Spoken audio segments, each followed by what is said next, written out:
pé como estamos, abramos as nossas Bíblias, no livro de Neemias, capítulo 4. Nós já fizemos a leitura até o versículo 14, mas eu convido os irmãos para nós repetirmos a leitura do versículo 14 e irmos até o final do capítulo, versículo 23. Então, Neemias 4, 14 e vamos até o 23. E olhei e levantei-me e disse aos nobres e aos magistrados e ao resto do povo: não os temais, lembrai-vos do Senhor grande e terrível, e pelejai pelos vossos irmãos, vossos filhos, vossas mulheres e vossas casas. E sucedeu que, ouvindo os nossos inimigos, que já o sabíamos, e que Deus tinha dissipado o conselho deles, todos voltamos ao muro, cada um a sua obra. E sucedeu que desde aquele dia metade dos meus moços trabalhava na obra, e a outra metade deles tinha as lanças, os escudos, os arcos e as couraças, e os chefes estavam por detrás de toda a casa de Judá, os que edificavam o muro, e os que traziam as cargas, e os que carregavam, cada um com uma mão fazia a obra, e na outra tinha as armas. E os edificadores, cada um trazia a sua espada cingida aos lombos, e edificavam. E o que tocava trombeta estava junto comigo. E disse eu aos nobres, e aos magistrados, e ao resto do povo: grande e extensa é a obra, e nós estamos apartados do muro, longe uns dos outros. No lugar onde ouvirdes o som da buzina, ali vos já juntareis conosco. O nosso Deus pelejará por nós.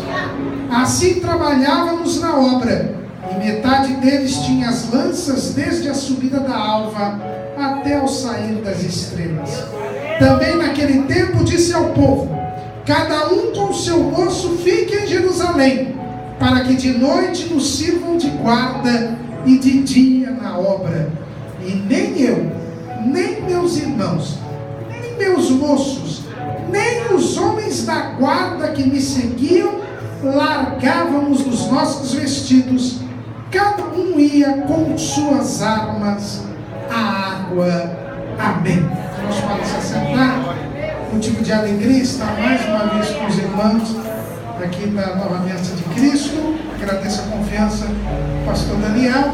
Estava saudoso, ano passado não foi possível que nós estivéssemos, porque eu tenho outro compromisso na data que eu fui convidado, mas graças a Deus que dessa vez deu tudo certo, né? Irmãos Valdinho aí ficou em cima, né? Mas graças a Deus por isso. Nós já temos sentido a presença do Senhor. E quando os irmãos escolheram, as irmãs, né, escolheram este tema e nós fomos avisados dele, fomos meditar com o Senhor, e veio ao nosso coração de falarmos do capítulo todo. Já foi uma bênção, que já lemos quase todo ele, já na leitura oficial. E como já foi dito aqui, o tema fala para nós não termos medo, nos lembrarmos do Senhor e pelejarmos pelos irmãos, pelos filhos, pelas mulheres e pelas casas. Todos nós conhecemos a história de Neemias. O livro de Neemias fala da história deste homem de Deus, que Deus levantou para governar a cidade de Jerusalém, governar os judeus durante o domínio persa. Ele que havia nascido na Pérsia, ele era judeu, mas os irmãos sabem que quando nós tivemos o cativeiro da Babilônia, todos os judeus foram levados para a Babilônia. Mas o que pouca gente sabe, ou não presta atenção na Bíblia, é que quando o rei Ciro autorizou o retorno, o povo todo não voltou todo. E quando a gente vê que eles foram todos levados, não ficou ninguém em Babilônia, ficaram alguns dos mais pobres, mas logo eles fugiram para o Egito, como diz o profeta Jeremias, e acabaram morrendo lá, outros porque foram desobedientes a Deus, e Deus tinha dito para eles não saírem de lá, e eles foram para o Egito. A verdade é que quando Deus autorizou o retorno, a menor parte do povo é que voltou. A maior parte do povo judeu, que tinha ficado 70 anos na Babilônia e agora era o Império Persa, estavam bem situados.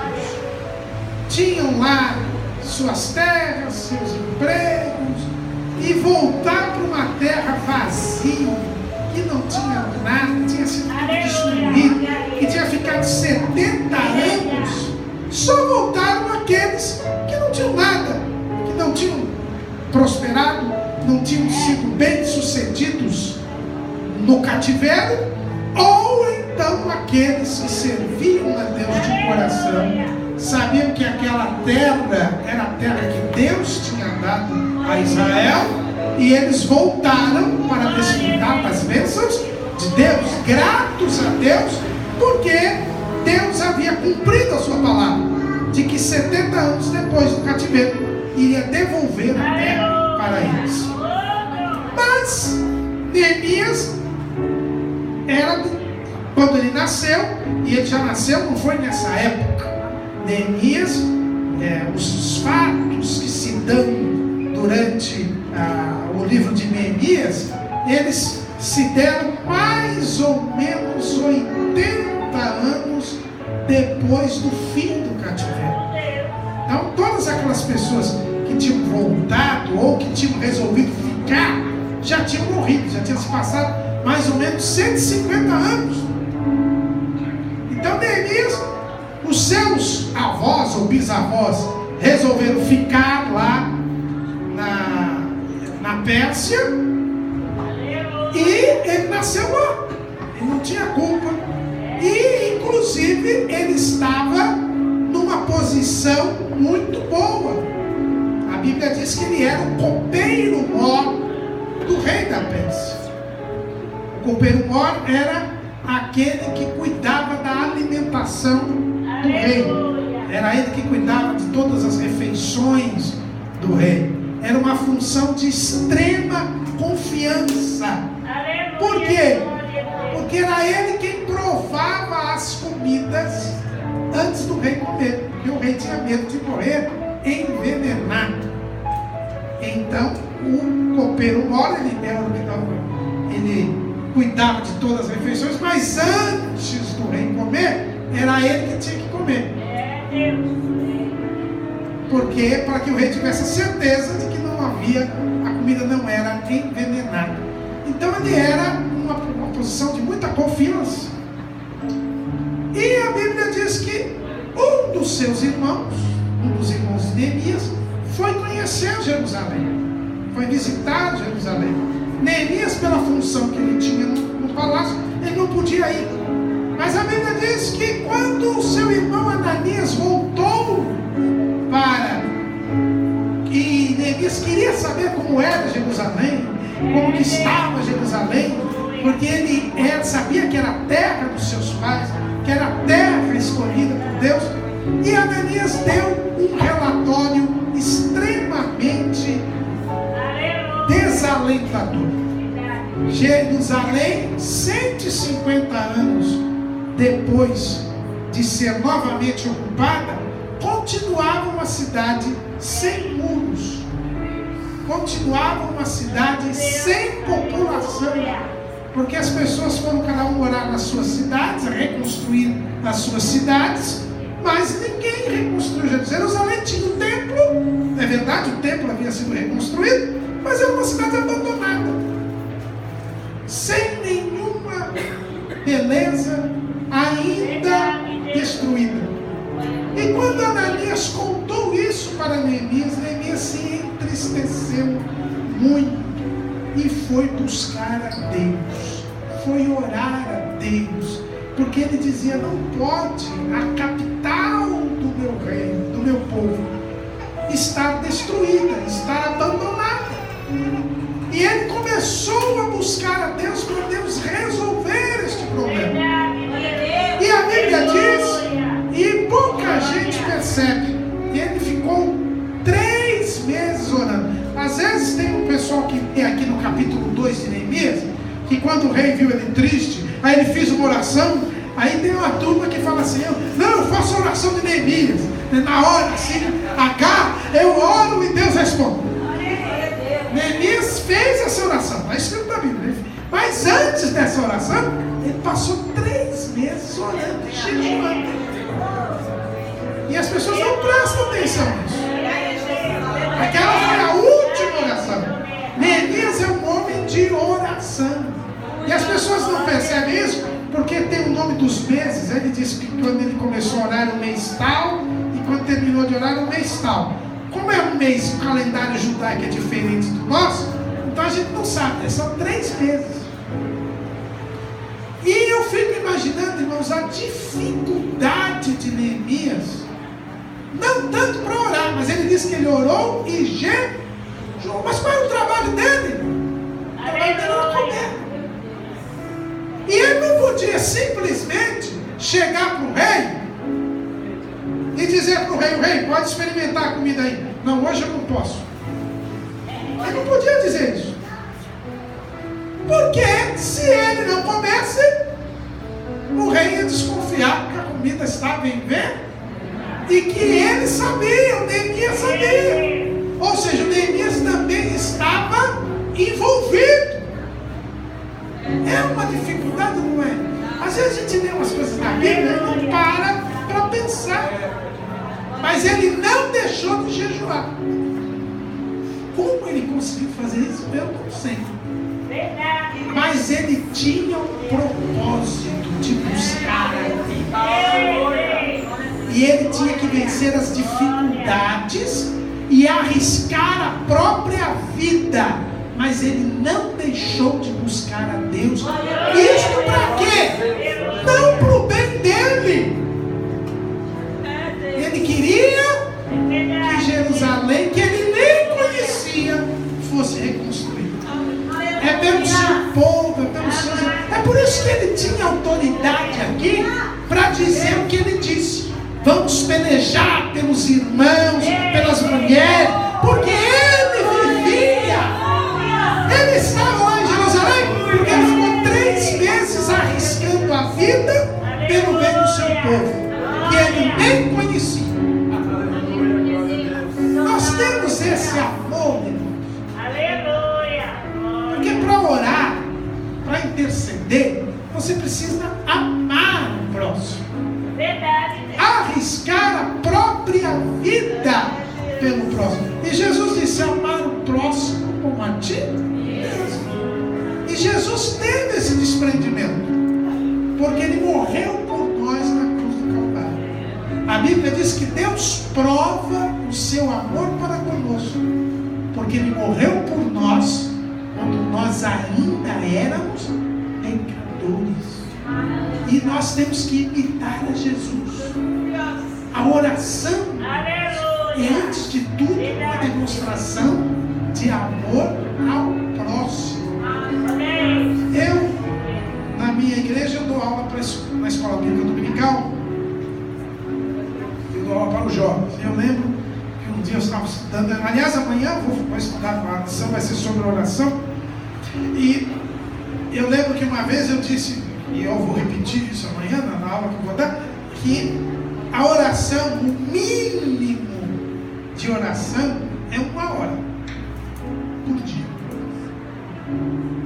Porque Jesus disse assim para os discípulos que tinham dormido em vez de orar com ele lá no Getsemane: nem 1 hora pudestes velar comigo. Então, se Jesus disse nem 1 hora, é que é o mínimo que ele admite. É o mínimo que ele admite. Então, se você não orou 1 hora por dia, está abaixo da crítica. É melhor nem olhar direitinho para Jesus assim. Jesus vai ficar falando assim: o que é isso aí? Nem 1 hora? Então é o mínimo. É o mínimo. Então, eu dizendo isso, depois, na outra semana, um aluno veio da escola, da classe da escola dominical, veio falar comigo. Disse assim: não, cara, não tem jeito. Olha, eu lutei, mas não deu para orar mais de 15 minutos. Porque senão eu ia ter que inventar problema. Eu falei todos os problemas que eu tenho e não deu só 15 minutos. Aí eu falei, o problema seu é esse. Você só está orando para você. Começa agora só saber das pessoas que tem problema, que você sabe que tem problema, dos pedidos de oração que foram feitos na igreja, e começa a orar por essas pessoas. Você vai ver que uma hora é pouco. E na outra semana ele veio e falou, irmão Carlos, já está 1h30. Porque eu começo a lembrar de um, lembrar do outro, lembrar do outro. Então, irmãos, é assim. A oração não é egoística. Não é também só para pedir. Porque na oração eu tenho que adorar, na oração eu tenho que agradecer, na oração eu tenho que interceder. E na oração eu também tenho que ouvir o Senhor falando comigo, porque a oração é um diálogo. Neemias fez isso 3 meses, orando e jejuando, arriscando sua própria vida. Mas teve um dia que ele não conseguiu esconder o seu abatimento, a sua aflição. E o rei o viu triste. E quando o rei o viu triste, perguntou, por que o seu semblante estava triste? Foi a hora que Neemias fez aquela oração rápida. Porque, irmãos, ele poderia ser morto. Que o rei poderia achar que ele estava triste porque ele sabia de alguma coisa, de alguma trama, de alguma coisa. E como o rei sabia que Neemias gostava do rei, aquilo era perigoso. Mas aí Neemias fez aquela oração rápida e abriu o seu coração para o rei, com toda a situação de Jerusalém. E o rei resolveu perguntar para ele, o que você quer que eu faça? E o Neemias então entendeu que todo aquele seu comprometimento na oração não podia ficar só na oração. Era a chance dele agir. Porque oração é ação também. E ele então se prontificou a reconstruir. E o rei disse, quanto tempo você diz? O texto não fala o tempo no capítulo 2, mas se você for lá no capítulo 13, no último capítulo, você vai entender que quando acabou o tempo, Neemias voltou. E depois Neemias conseguiu mais um tempo e voltou para Jerusalém. E esse tempo eram 12 anos. Foram 12 anos. Ele disse o tempo para o rei. E o rei autorizou. E deu todo o apoio, todo o respaldo para Neemias. E Neemias então voltou para Jerusalém. Foi para Jerusalém, que ele não conhecia. Chegou a Jerusalém. Não contou para ninguém o que ele tinha feito, porque ele era prudente. Olhou a situação. Levantou a situação. Depois ele chamou as autoridades, os magistrados, os nobres, contou o porquê que ele estava ali. Ele estava assumindo o governo da cidade, do povo, e conclamou o povo a ir trabalhar.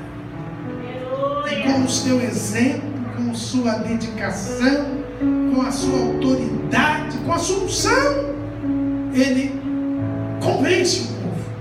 E o povo começa a trabalhar.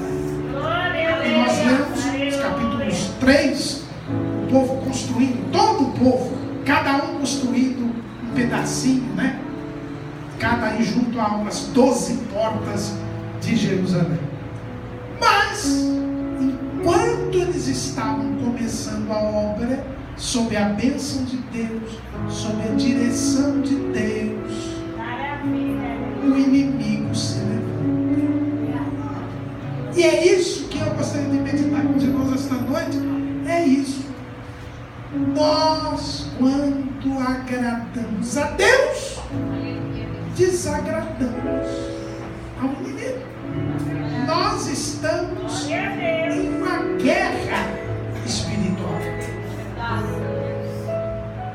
somos soldados em guerra.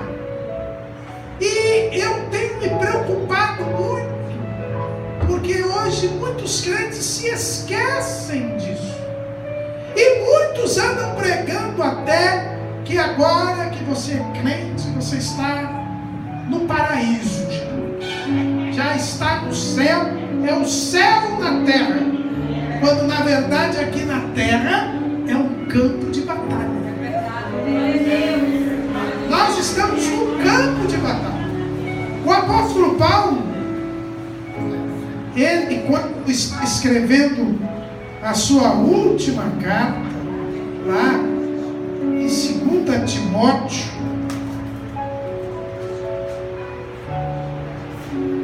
no capítulo 2, no versículo 3, ele fala o seguinte para Timóteo: sofre, pois, comigo as aflições como bom soldado de Jesus Cristo. Nós somos soldados, nós estamos em guerra, e o crente não pode esquecer disso. Quando ele esquece que está num campo de batalha, que ele está em guerra, ele descuida e pode ser vencido pelo inimigo. Neemias e todo o povo começa a construir um muro de Jerusalém, mas o inimigo se levanta.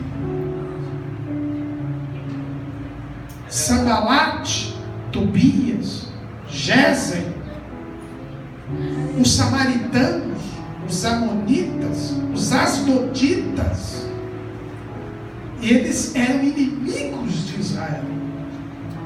E eles não ficaram contentes quando descobriram que Jerusalém teria muros, que Jerusalém seria protegida, que Jerusalém estava sendo reconstruída. Eles não ficaram contentes com isso. E o texto começa no capítulo 4, dizendo que quando o inimigo ouviu que eles edificavam o muro, o texto diz que Sanbalate ardeu em ira, se indignou muito e escarneceu dos judeus.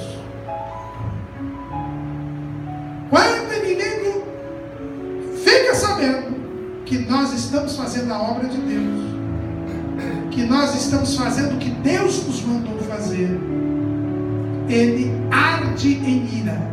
E é interessante que o texto, no original, a palavra diz assim: começa um incêndio.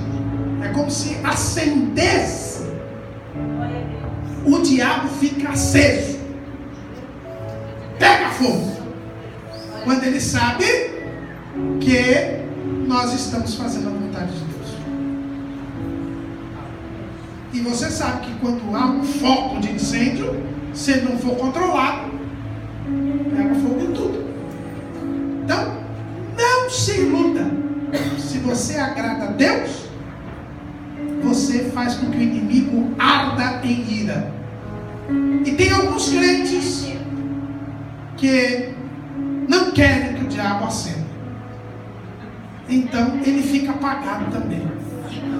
Não, eu já vi crente falar isso, já vi.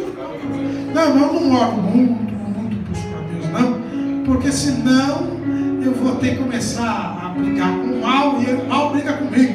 O diabo vai ficar com muita raiva de mim. Então é eu cá e ele lá. Só que não existe isso. Jesus diz: quem não é por nós é contra. E João diz que Jesus veio desfazer as obras do diabo. Se você não está desfazendo as obras do diabo, você não está do lado de Jesus, você está do lado do diabo. Não existe trégua com o diabo. Não se engane. Ele quer que você fique desarmado para ele poder te matar. Não tem trégua, não tem apoio. O diabo, ele arde em ira sempre que você agrada a Deus. Aprenda, é a primeira coisa que eu queria meditar com os irmãos esta noite. Por isso que nós temos que pelejar. lutar. Porque nós estamos aqui para lutar contra as hostes espirituais da maldade. Você, quando entrega a sua vida para Jesus, arruma uma briga com o diabo. Problema dele. Vamos lutar contra ele. Mas além de arder em ira, o inimigo ele se indigna muito. Ele fica indignado. Ele não aceita que você esteja agradando a Deus. E nunca vai aceitar. Por isso que não tem acordo com ele. E ele escarnece. Então a primeira reação dele é arder em ira, se indignar, e ele então vai começar a zombar de você. Quando você começar a ser zombado, ridicularizado, injuriado, dê glória a Deus. Por quê? Porque é sinal que o inimigo está furioso. E se o inimigo está furioso, é porque você está fazendo a vontade de Deus. É o que Jesus disse: bem-aventurados sois vós, quando vos injuriarem e perseguirem, e mentindo disserem todo mal contra vós, por minha causa. Alegrai-vos e regozijai-vos, porque é grande o vosso galardão no céu. Nós não temos que agradar as pessoas. Paulo diz que se eu, está lá em Gálatas 1:10, se eu agradar aos homens, não sou servo de Cristo. Lá em Lucas registrando o sermão do monte, não, o sermão da planície, lá em Lucas, ele diz assim: cuidado, vocês tomem cuidado quando estiverem falando bem de vocês, quando estiverem elogiando muito vocês. Cuidado, porque eles faziam assim também com os falsos profetas. A primeira arma do inimigo é zombar. Hoje, né, o bullying. Vão ridicularizar você, vão te humilhar. É a primeira reação. E você tem que fazer o quê? Continuar edificando o mundo. O inimigo escarneceu. Falou assim: que fazem estes fracos judeus? Já o chamaram de fracos. É isso que o inimigo vai procurar. Dizer para você: você é fraco. E o inimigo vai começar a mostrar a fraqueza. Mas você tem que fazer como o apóstolo Paulo: quando eu estou fraco, aí é que eu sou forte. Tem que dizer: não, eu sou fraco mesmo. Por isso que eu vou buscar mais a Deus. Ore mais, jejue, busque mais a Deus, medite na palavra, fortaleça-se no Senhor. O que o inimigo quer que você diga: não, eu sou fraco mesmo.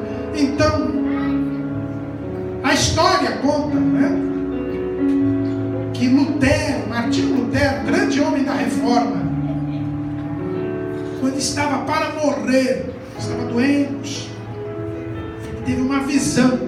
A história registra, ele relatou isso para umas pessoas, e ele viu uma pessoa que chegou perto dele e disse assim: Lutero, você está próximo à morte e você acha que vai para o céu, mas não vai não. Não vai não. Porque olha aqui, tudo que você fez de errado. E começou a dizer tudo. Tal dia, tal hora, tal coisa você fez isso, tal dia, tal você fez isso, tal dia. Uma lista enorme. E ele foi ouvindo aquela personagem ali que ele tinha visto naquela visão.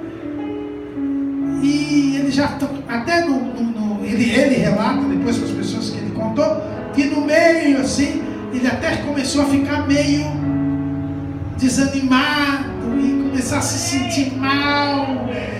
Mas o Espírito de Deus foi, no final, ele já identificou quem era aquela personagem. E ele falou: tá vendo, você fez tudo isso. Aí Lutero virou para aquela personagem e disse: olha, só esqueceu de uma coisa. Não esqueci nada, está tudo aqui. Não, você esqueceu de uma coisa. Você esqueceu que o sangue de Jesus me purificou de todos os meus pecados. E aquela personagem desaparece. Esse é o inimigo das nossas almas. Nos chama de fracos, e nós somos mesmos, mas o nosso Deus é forte. O profeta Isaías, ele diz que o seu nome será maravilhoso conselheiro, Deus forte.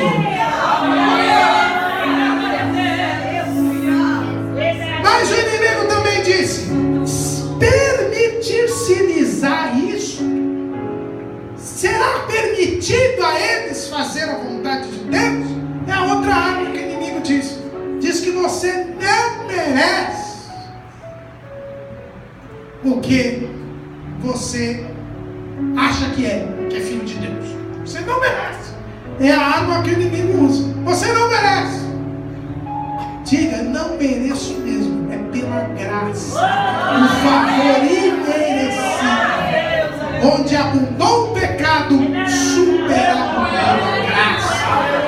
Nós não merecemos mesmo, mas mesmo assim o Senhor nos ama. Dá para entender? Não dá. Mas é sem merecer que nós vamos entrar no céu. Pela graça sois salvos, por meio da fé. E isto não vem de vós, é dom de Deus. É a outra arma. Ele procura usar a teologia do merecimento. Não caia nessa. Mas o inimigo também, quando escarnece, ele diz assim: sacrificarão. Quer dizer, eles vão adorar a Deus, vão cultuar a Deus, vão poder se dirigir ao Senhor? Podemos sim, porque o Senhor nos abriu um novo e vivo caminho pela sua carne, e nós podemos chegar à presença de Deus. Aliás, quando nós oramos, nós entramos no trono da graça, na sala do trono. A Bíblia diz que existe a sala do trono, o santo dos santos no céu. E toda vez que você ora, você já entra no céu. Tem muito crente não, todos nós queremos ir para o céu, queremos estar no céu. Então ore, porque você quando ora já entra no céu. Nós vamos entrar para sempre lá, mas enquanto estivermos por aqui, ore e você estará no céu. Acabá-lo-ão num só dia, vivificarão nos montões do pó as pedras que foram queimadas. O inimigo procura tirar a nossa confiança. Veja bem que no capítulo 2, Neemias, ele olhou a cidade de Jerusalém, saiu, foi sozinho olhar, e ele viu, o que ele viu era pior do que o irmão dele tinha falado. Aquilo que o irmão falou e que já o deixou triste e o fez jejuar, arriscando a vida 3 meses, quando ele chegou a Jerusalém era pior. Mas ele não andava por vista, ele andava por fé. O inimigo procura usar os seus olhos para você não usar os olhos da fé. Mas você não se pode levar pelo que você vê. O inimigo procurava dizer: tem condição de construir um muro? Não tem. O Neemias, quando ele olhou lá, ele viu que tinha um monturo, né? Tinha um lixo muito grande. Imagina, quando vocês veem aí umas casas aí abandonadas, 5, 6 anos, olha o estado que já está a casa. Imagina 150 anos sem mexer no que foi destruído e queimado. Imagina a situação que está. E não tinha, como hoje tem aquelas retroescavadeiras, não tinha nenhuma daquelas coisas, das máquinas que tem hoje. Era tudo na base da mão, da alavanca. Imagina quando ele olhou aquilo. Mas ele disse: nós temos uma grande obra. E em 52 dias ele edificou o templo. Porque ele não olhou o que havia, ele olhou para o Deus que o havia mandado. Não olhe para a situação, não olhe para o problema, olhe para Deus. Olhe para Deus, confie em Deus. A oração tem que ser com fé. As nossas ações têm que ser com fé. A Bíblia diz que aquilo que a gente faz sem fé é pecado.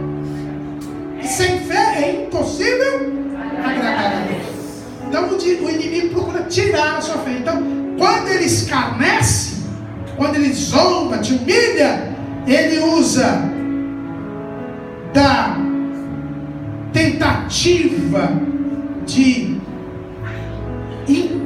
embutir na sua alma o sentimento de fraqueza, o merecimento, a impossibilidade de você servir a Deus e a situação caótica que você vê. Só que você deve lembrar que você é fraco, mas Deus é forte. Você deve lembrar que você não merece, mas Deus é o Deus da graça. Você deve se lembrar que Deus merece o seu culto e Ele abriu as portas para você cultuá-lo. E você deve lembrar que a oração do justo pode muito em seus efeitos e que nada é impossível ao que crê. Quando você faz isso, você elimina a zombaria. A primeira arma do inimigo foi a zombaria. Mas se você tem fé, se você busca fortalecer-se em Deus, se você cultua a Deus, adora a Deus, é um adorador, e se você tem consciência da graça de Deus, nada disso pode te abalar. Mas o Tobias, que era outro dos inimigos, ainda vai com outra arma. Ainda que edifiquem, vindo uma raposa derrubará facilmente o seu muro de pedra. Então o diabo ainda diz, e mesmo que você consiga fazer a vontade de Deus, isso aí não vai permanecer. Glória a Deus. Mas é aí que nós temos que lembrar que Deus é fiel. Jesus diz, eis que estou convosco todos os dias, até a consumação do século. Então quando o diabo vier atacar você com a mais esta arma, é a arma da inconstância. Você lembre-se da fidelidade de Deus. A Bíblia diz, se formos infiéis, Ele é fiel, porque Ele não pode negar a si mesmo. Faça a obra de Deus, porque a obra é de Deus. Faça a vontade de Deus, e Deus irá cuidar daquilo que você fez, daquilo que você agradou. Às vezes nós ficamos preocupados. Eu me lembro de uma grande dificuldade que eu tive na minha vida, e eu estava muito preocupado com os episódios que estavam ocorrendo, e nesses episódios a minha preocupação era que houvesse algum escândalo na igreja por causa da minha situação.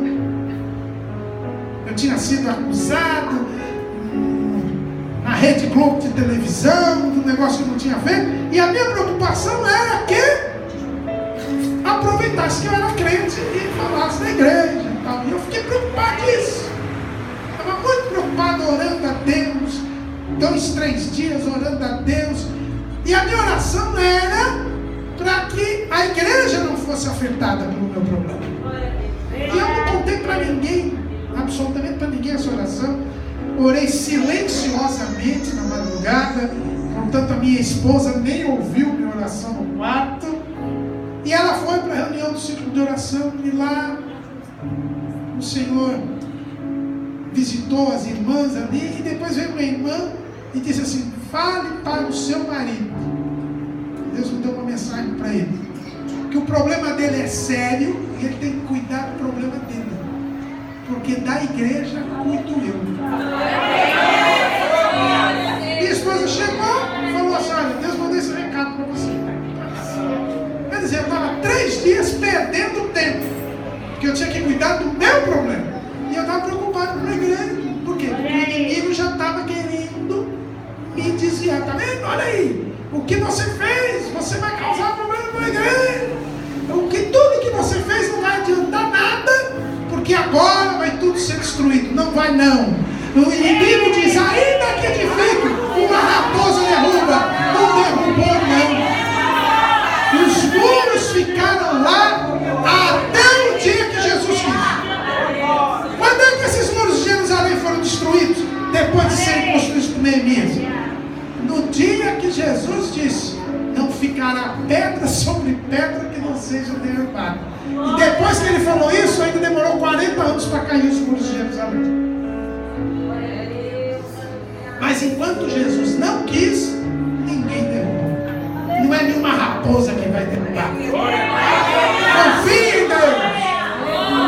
O que Deus ajudou você a fazer, permanece.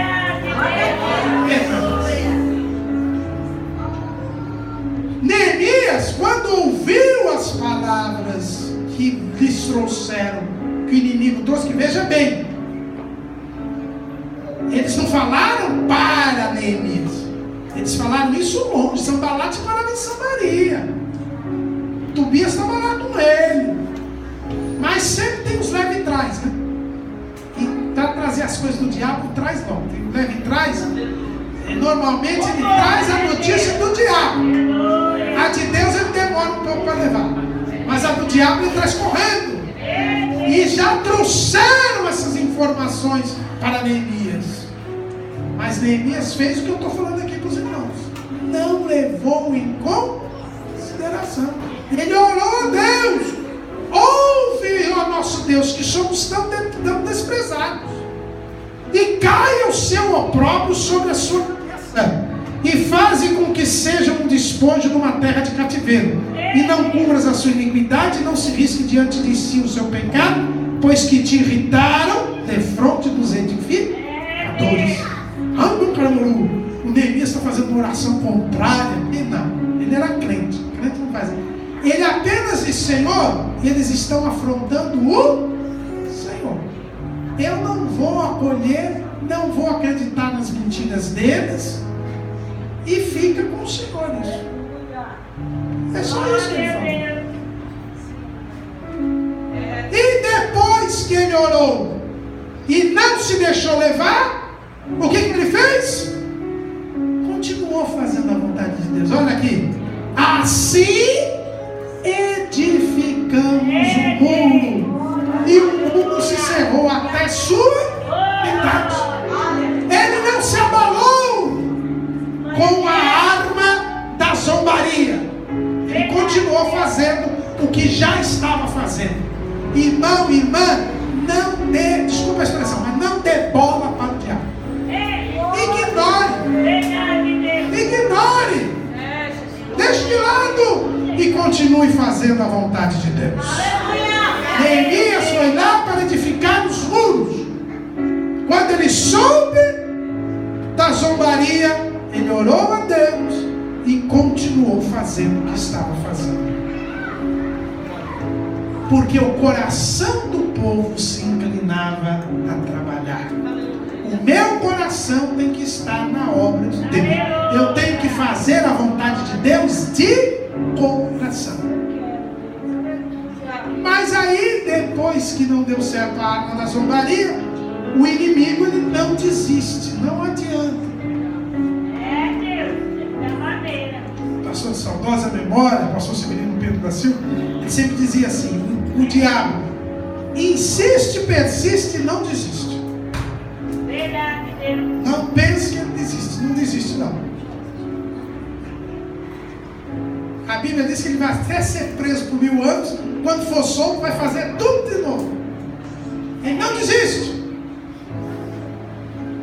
Ele então, o inimigo, quando soube que eles continuavam a fazer a obra, qual foi a arma que eles usaram agora? Aí eles procuraram desviar o povo do seu intento. Olha o que está escrito lá no capítulo, no versículo 8. E ligaram-se entre si todos para virem guerrear Jerusalém e para os desviarem do seu intento. Então, quando o inimigo fala e você não dá bola para ele, ele aumenta a sua fúria. Agora ele vai guerrear e tentar desviar o seu intento.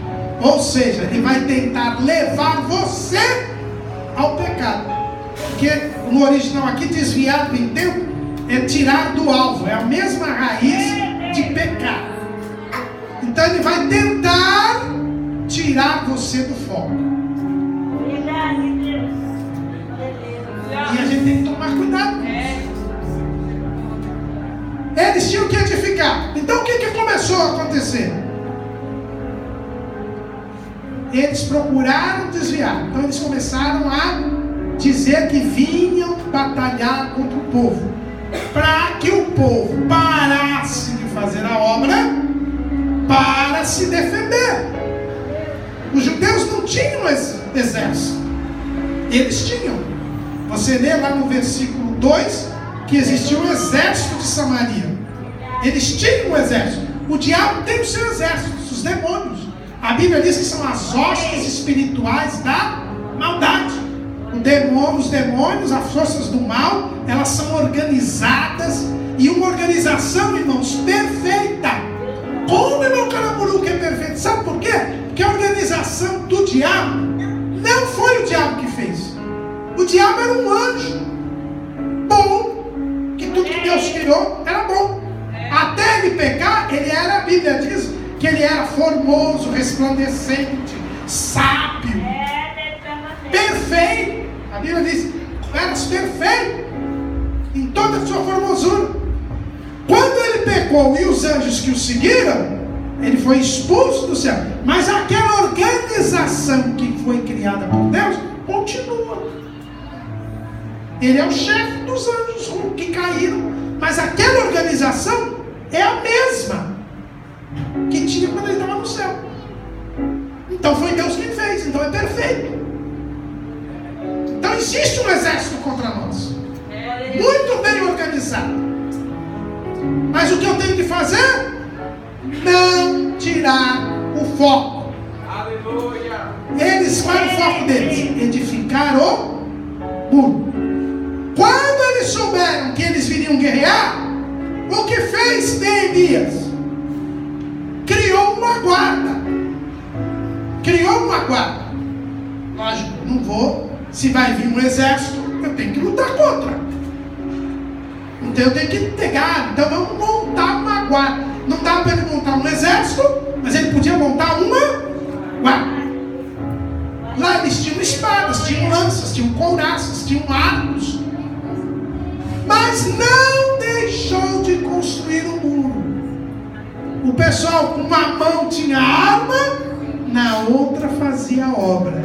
Metade trabalhava, metade ficava vigiando. Mas não deixaram de edificar. Quando você vê que o inimigo está para te atacar, porque você continuou fazendo a vontade de Deus e a humilhação não teve resultado, monte uma guarda, vigie, arme-se, mas continue fazendo a vontade de Deus. Não deixe de fazer o que você está fazendo, mas agora você tem que se armar. Por isso que Paulo diz: revesti-vos da armadura de Deus, e havendo feito tudo, para que no dia mau, havendo feito tudo, poder ficar firmes. É o capacete da salvação, é a couraça da justiça, é o cinturão da verdade, é o escudo da fé, é os calçados da preparação do evangelho da paz, é a espada do Espírito, que é a palavra de Deus.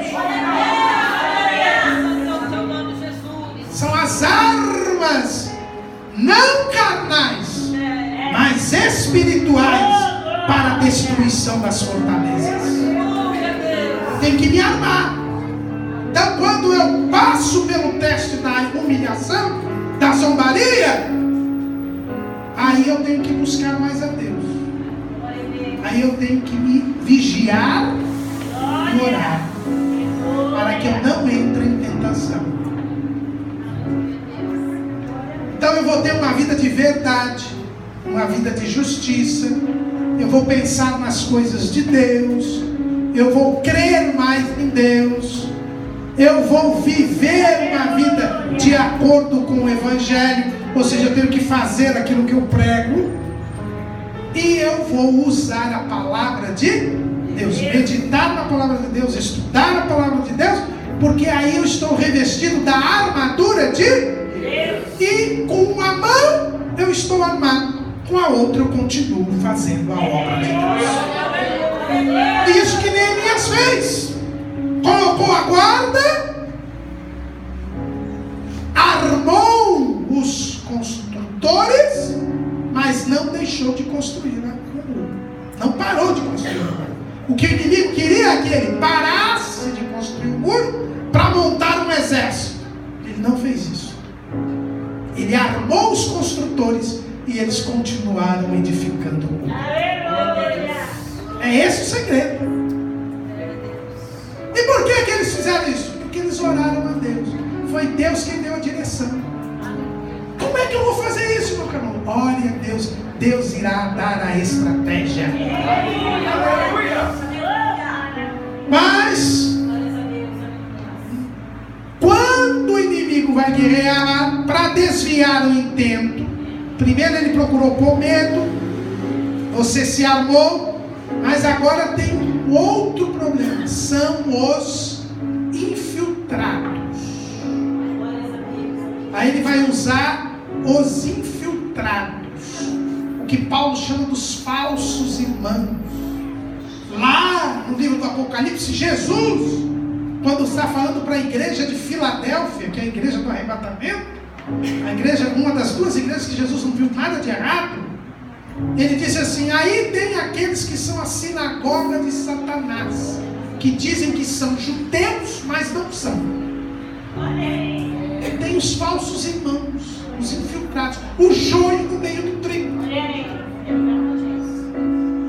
Então disse Judá, veja bem, não foi o Sambalate, não foi o Tobias, não foram os amonitas, não foram os adositas, foram os judeus. E disse Judá, o povo que estava construído, já desfaleceram as forças dos acarretadores. O pó é muito, e nós não poderemos edificar o muro. Os próprios judeus infiltrados começaram a dizer: não dá, está muito difícil, tem muito pó, porque quando a gente vai trabalhar, vem o pó. O pó é a consequência do trabalho. Se eles não tivessem edificando o muro, não tinha pó. Mas como eles estavam edificando o muro, tinha pó. Não tente se livrar do pó. Ah, mas se eu orar mais, eu vou dormir menos. Paciência. Ah, mas se eu for fazer tal coisa, eu vou perder um tempo para que eu podia me divertir. Paciência. É o pó. O pó vem, mas ele não nos impede de fazer a vontade de Deus. Não impede de edificar. O inimigo, então, os infiltrados, primeiro começam a... Eu estava até falando com um irmão essa semana, e ele estava falando comigo das dificuldades da vida dele, até um áudio no WhatsApp. E enquanto ele estava falando, era até uma irmã, falando das dificuldades que tinha na vida e tal, não sei o quê. A filha dela estava cantando, bem bonita, assim no fundo, assim, que era um áudio, né? E eu ouvi. Aí depois, quando eu fui responder para ela, eu falei assim: irmã, pare de ver as coisas ruins da vida e veja as coisas boas. Enquanto a irmã estava falando para mim das suas dificuldades, a sua filhinha estava cantando toda feliz. Isso não é uma bênção. Você ter uma filha feliz, alegre, contente, saudável. Enquanto você aí está reclamando dos problemas, Deus estava usando a sua filha para dizer o lado bom da sua vida. Não fica só olhando para o pó. Olha que o muro já está na metade. É aquela história do copo, né? As pessoas às vezes olham. Tem uma pessoa aqui que olha um copo meio vazio, mas tem outras que olham um copo meio cheio. O copo é o mesmo. Agora a maneira como você vê faz toda a diferença. O inimigo quer nos desanimar. Não estou dizendo que você vai dizer, como ensinam alguns aí, que não existe mal, não existe dificuldade. Não é verdade isso. Jesus diz: no mundo tereis, mas tem de bom ânimo. Olha o copo meio cheio. Anima-te, diz o salmista. Tenha ânimo. Não olha o pó, olha o muro construído. Porque o inimigo quer fazer você olhar o pó para te desanimar. E se você desanimar, ele desvia o foco. Não desvie o foco. Mas tem outra coisa. Veja bem, versículo 12. E sucedeu que, vindo os judeus que habitavam entre eles, 10 vezes nos disseram de todos os lugares que tornavam a nós. É a outra forma de desanimar. É dizer: olha, você é mais fraco do que o inimigo. O inimigo vai vir aí. O exército samarita está vindo. Agora cuidado. Esses judeus moravam onde? Moravam com o povo de Deus? Ou moravam com os inimigos? Moravam com os inimigos. Não dê confiança para quem não tem bom testemunho. A Bíblia diz: pelos seus frutos os... Não dê confiança para crente que vive andando no mundo, que habita no mundo. Pode fazer aqui, ser arrebatado no céu aqui, profetizar, sapatear, mas você encontra ele na rua fazendo o que não deve.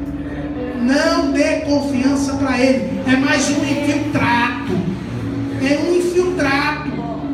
Olha, 10 vezes falaram para o Neemias: eles estão vindo para cá, eles estão vindo para cá. Qual era o objetivo do inimigo? Estão vindo para cá, vamos parar a obra e vamos ficar esperando. Não, estão vindo para cá, uma mão com a arma, a outra construindo. Aleluia! Eles não vieram e o muro acabou. Agora, se eles tivessem parado, eles não teriam vindo, mas o muro não tinha acabado. Será que você não está parado, deixando de fazer o que Deus mandou, porque você está esperando o inimigo chegar? Mas o Senhor esta noite diz para você: continua a fazer a minha vontade. Abre-se e continue fazendo a minha vontade. Não é aqui o nosso descanso.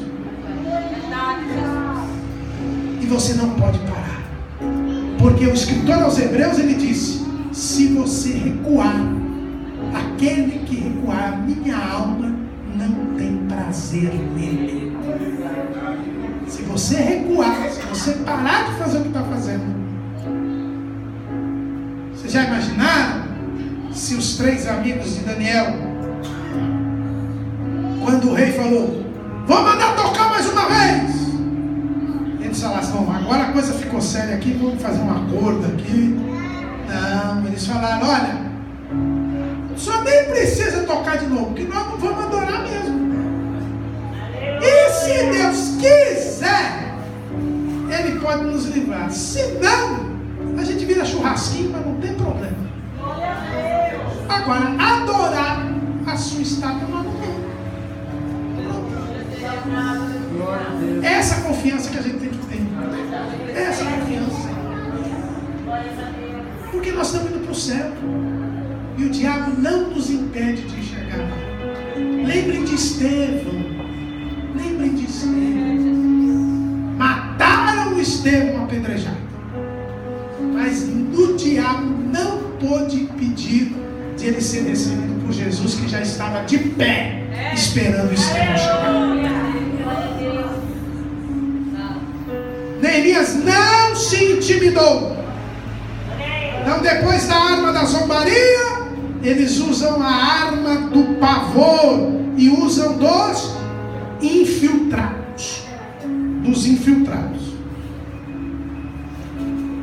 Mas não só o Neemias não se intimidou, como ainda disse para o povo, que é o tema de vocês: lembrai-vos do Senhor, grande e terrível, e lutem não só por vocês, mas pelos filhos, pelas mulheres e pelas casas.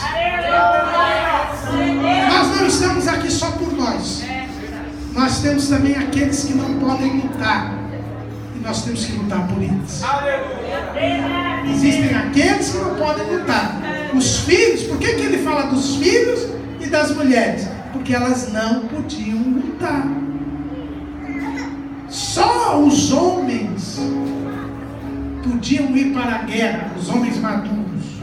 E esses eram exatamente o que estavam construindo. Então eles tinham que se desdobrar. Porque eles não podiam pôr as mulheres nem os filhos para construir, e muito menos para lutar. Eu e você temos que lutar por aqueles que não podem. Por aqueles que por algum motivo não têm condição de lutar. Mas nós temos as armas espirituais. Nós temos a armadura de Deus. Só que a armadura de Deus, ela só pode ser usada se o soldado estiver em forma. Irmãos, eu estou totalmente, é uma das coisas que eu devia fazer, exercício físico. Eu sou uma pessoa sedentária. Não adianta se alguém chegar para mim e falar assim: Carlos, você vai guardar aqui esse lugar aqui, está aqui o fuzil mais moderno, e se eu fizer um curso para poder usar esse fuzil e tirar 10 no curso, eu conheço a arma agora, não vai adiantar. Por quê? Porque eu estou fora de forma, não faço ginástica há anos. Outro dia eu estava, semana passada, eu fui tomar banho, fui pôr o sabonete um pouco aqui, já fiquei uma dor na coluna 2 dias. Eu estou todo fora de forma. Por isso que todo quartel, o soldado faz educação física todo dia. Que ele tem que estar em... Não basta estar armado, ele tem que saber correr. Porque tem hora que ele tem que correr, tem hora que tem que pular, tem hora que... Porque senão o inimigo, com a arma que ele tiver, vai matá-lo. Porque ele está fora de forma. A forma do soldado de Cristo é a oração. Paulo, quando ele fala da armadura, ele fala do escudo da fé, da espada do Espírito, orando em todo tempo e vigiando nisso, com toda oração no Espírito e súplica. São os dois exercícios que o crente tem que fazer: vigilância e oração. Se não orar, não adianta ter escudo da fé, ter espada do Espírito, ter capacidade de salvação. Você vai ser abatido pelo inimigo, porque você não tem agilidade, porque você não tem forma, não está em forma. É pela oração que nós vamos pelejar por nossos filhos, nossas mulheres e as nossas casas. É pela oração. E a oração de um justo pode muito em seus efeitos. Foi através da oração que o solitário Elias manteve os 7.000 que não dobraram seus joelhos a Baal. Foi pela oração que Jesus manteve os 11 discípulos que dormiram em vez de orar. Mas é pela oração de Jesus que eles foram mantidos e puderam evangelizar o mundo. Aqueles homens não deixaram de fazer a obra de Deus. Uns edificavam o muro, outros traziam as cargas, outros carregavam os tijolos, as pedras, e cada um com a sua mão fazia a obra, e na outra tinha as armas. Cada um trazia a espada cingida aos lombos e edificava. E o Neemias, até na hora de tomar banho, ele não largava a sua arma. Ele não largava a sua arma. Olha aqui, ó. Não largávamos os nossos vestidos. Cada um ia com as suas armas. Não tiravam nem a roupa para tomar banho. Para quê? Porque nós não podemos ser achados nus quando o inimigo vier nos atacar. Temos que estar vestidos com as vestes da salvação, com a pureza, com a fidelidade e a obediência a Deus. E em todo o tempo, porque eles seguravam as suas lanças desde a subida da alva até o sair das estrelas. E eles ficavam em Jerusalém para que de noite os moços servissem de guarda e de dia na obra. Então estavam orando em todo o tempo, de dia e de noite, em Jerusalém, que era o lugar que eles estavam fazendo a obra. Irmãos, eles venceram. O muro foi construído. O inimigo nada pôde fazer, mas porque eles não deram bola para o diabo. Não se deixe levar pela zombaria. Não se deixe levar pelo rumor, pela fofoca, pelo boato. Não se deixe levar pelos infiltrados, pelo desânimo.